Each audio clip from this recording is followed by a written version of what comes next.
Hi, I'm a member of O1 Architecture team and your trainer of this course. Let's begin. After installing the Lumion software, enter the software and look at the benchmark page. All our tutorials are based on version 12, but this course can be used for lower versions too. Hey Oscar is my student today. After completing the benchmark process, you will see the Lumion homepage. Make sure to enter the benchmark section before starting training course. Click on the Create Diagnostic File option, then select the Rerun Benchmark option. The information you see is the hardware required to run Lumion 12, and the appropriate benchmark for running this software is at least 40%. So if you have a weaker laptop, use older Lumion versions. We use this icon to determine the language of the software. Before doing anything, we enter the settings section. Adjust the first two parts according to your system and your needs for materialization and arrangement of the objects.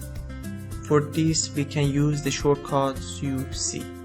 If you set this option to high quality and the resolution to 100%, you will have the highest display quality in the build. The proxy is designed for weak systems. If you enable this option, all objects will be displayed as blue cubes in the build, and if you select auto, the objects in the build will turn into blue cubes only when the camera is being moved. Notice that activating this option has no effect on the final rendering and is only used to reduce the size of the file and accelerate work in the build. The next option, which is called High Quality Trees, increases the speed of running the software in case of being off. If this option is active, all the trees you place in the build will be displayed with the original quality. If this option is active when you are in the photo section and adjusting the rendering effects, the preview window will be updated automatically with new effects set. And if it is disabled, you must click once on the window to update the preview.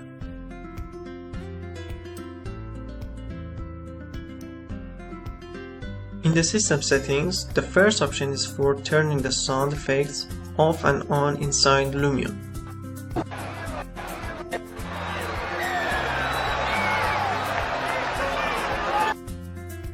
The next option is to set metric or imperial units.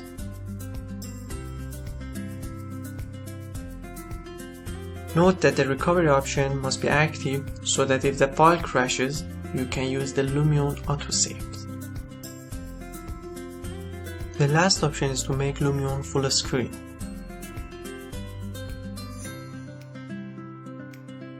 Sometimes, while working with Lumion, the software may go crash. Open the software again, you will see this window. Click on the recovery option to restore your file. This window will be disabled if you have enabled the option in the settings.